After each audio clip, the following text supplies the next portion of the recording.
Thanks for checking out my video. If you want to learn more from me, I have a lot of classes on Udemy. You can find the links to a lot of those in the description. Alright, so this was actually a requested video topic, mainly for a live stream, but I thought that I would make a video of it. I could probably comment maybe a little bit more, maybe go a little bit deeper on a live stream. I don't know if that live stream would happen before this video comes out, but probably not. But anyways, we're talking about solipsism and magic.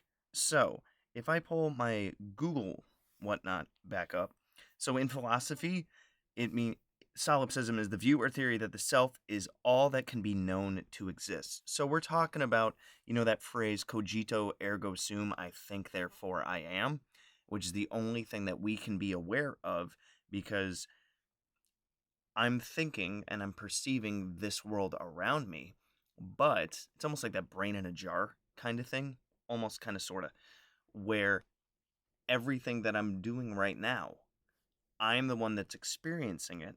So it's almost as if you're watching a movie, kind of, sort of. Does the universe exist because I am the one creating it, because I'm the one perceiving it, because I'm the one that's doing things around it and interacting with it? Would this universe exist without me? I don't know that because I'm only experiencing it because I am here. When I cease to exist, does the universe cease to exist? Before I came into existence and into awareness and into consciousness, was there anything here? It's a very interesting philosophical concept. Now, the other kind of thing I can relate it to is video games, right? You're the main character, or you're playing the main character in a video game, and if you think about it, everything that's in the video game is made in a certain way to serve a certain purpose for the player, for the main character, whether it's at various different locations around the map, or any of the different characters that you are interacting with. Do they go around and do different things for their own purposes? No, because in a video game, you as the player are the one that interacts with the world. You are the reason why that world is there, because otherwise, why would they make something if no one's going to play it? So you can kind of arguably think of yourself as the main character, and in solipsism anyway, and everyone else around you is an NPC.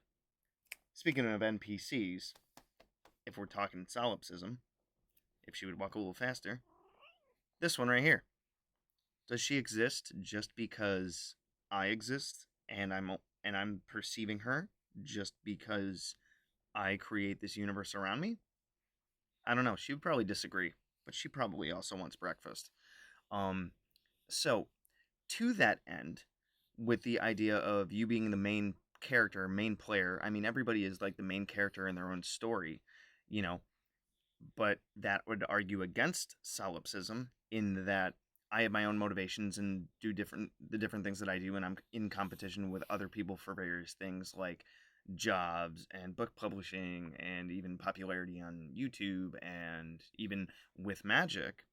If you go with the idea of solipsism, it can kind of give you a little bit of an ego boost, but I don't really like that idea of being an egotist when it comes to magic. Although, anything is good in moderation, but if you step into the whole level of egotism with this universe is going to give me what I want because I am the best and all this other stuff. You know, there's a reason why, like, I've had people ask me, like, how come if magic is real and magic works, how come magicians aren't rich? How come I don't have $550 million or $1 billion for that matter? How come I'm not the first trillionaire? Because magic could get me that kind of stuff. Well, the idea is that, and this argues against solipsism, that whenever you are trying to go for something, you're trying to manifest something. I don't care what it is, a job, an opportunity, a relationship, what have you, then your will power, your desire, and your energies that you're putting toward that particular thing are in competition with the will, desire, and energies and drives and motives of other people around you. It's like you're in an argument with somebody. Your desire is to win. their desire is to win. And who wins depends on a number of different factors: willpower, ability to argue a point, ability to be persuasive, whether your argument makes logical sense, or you can go into the toxic stuff about, if somebody overrides boundaries and other things like that. All those different factors can play into who wins an argument. So when it comes to things like, winning the lottery, your desire to win that lottery, to win that jackpot, is competing with everyone else's desire to win that jackpot. So you have this giant muddled soup of desire and energy, which lowers the chances of you actually winning the lottery. Same thing with going for a job. You're not the only one interviewing for a job, are you? So that depends on your skill level, your ability to present yourself in the interview, and different things like that, your qualifications, all that stuff that plays into it. So we really have to wrap our minds around the fact that when we are doing magic, we are in competition with our own negativity, our own positivity, our own subconscious energies and drives, where our energies and our all the different things about us are pushing us towards, whether that is something that's normal and something that we're used to and we're subconsciously, going after the same thing, or if we are changing our energy, our desires, and whatnot with our willpower to move towards something new. Which one is going to win? It's like the whole two wolves in your head, which one wins is the one that you feed. But if you think of, this is where you can kind of step into egotism. So take this kind of stuff with a grain of salt and don't go out there thinking that you can rule the universe and whatnot. I think you guys are kind of picking up what I'm putting down. But when you want to go for something, then if you think of yourself on a base level of, I create this reality, that does have a little pinch of solipsism salt in it, because we all do create the reality that we have. We create the current situation that we're in. What our job situation is like, what our relationship situation is like, what our home situation is like, all of our different habits, what we eat, what we drink, all this other stuff. We are creating that by the choices that we make, the desires that we have, and whatnot, from, conscious to subconscious energies, motivations, and different things like that. So we can use this idea of, if, or through solipsism of, if I create my reality because I'm the only one that exists, and therefore it is generated around me, kind of like a video game, your choices that you make then will dictate what reality feeds back to you. You can go into a job interview super, super confident, and are you more likely to get that job? Yeah. You did your research and all this other stuff. Cool beans. You make a great first impression with somebody, and maybe you go on a first date, maybe you go on a second date, maybe you get married. The energies that you put into it, even the different subconscious things and traumas and problems that you might have, are feeding you towards one direction. But if you, do some shadow work, which I have a class on, by the way, check the link tree down below. It's through Udemy. To dig up all that junk that's pushing you in all these unwanted directions, and you clear that, then you're able to move your reality in the direction that you want. So when you step into your temple, ritual space, what have you, then I want you to think of the idea of, I create my reality. It is a very solipsistic, if that's a word, phrase of looking at things, or a way of looking at things, where we know that it is possible to change reality in accordance with will, according to the classical definition of magic, which I believe, if I'm not too tired, is attributed to Crowley. Still got my back problems. And if we step into ritual with that idea, then, and we properly plan it with a lot of psychodrama and whatnot, to get us into that great in between mental state where it really opens us up with our conscious and subconscious.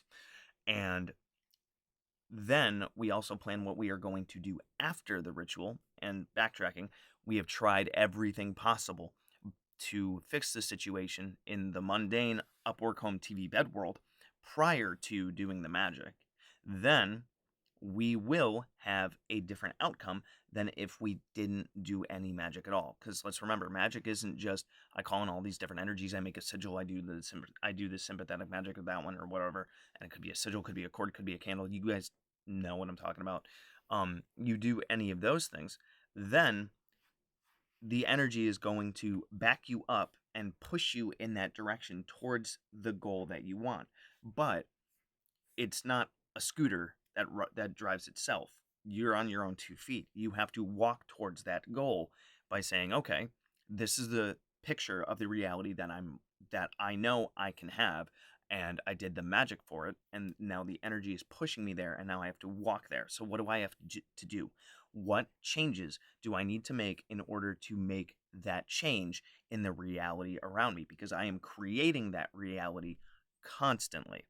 One of the things that I just thought of with the whole solipsism thing and whatnot, and hopefully I can get this to relate to it, but I'm not going to let this thought run away, is the idea of object permanence.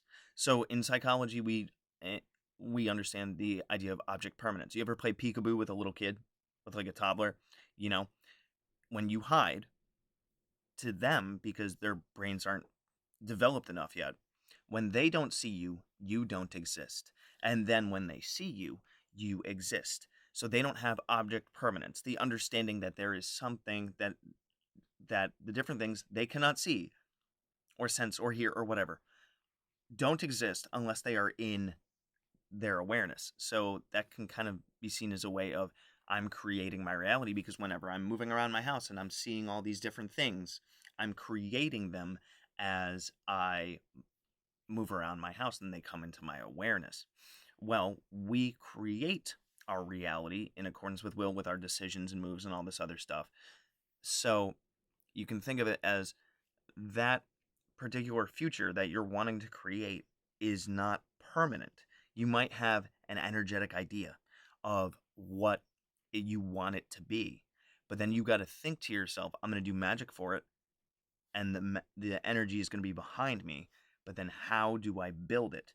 The magic is like the battery, but then it's the battery that powers the video game.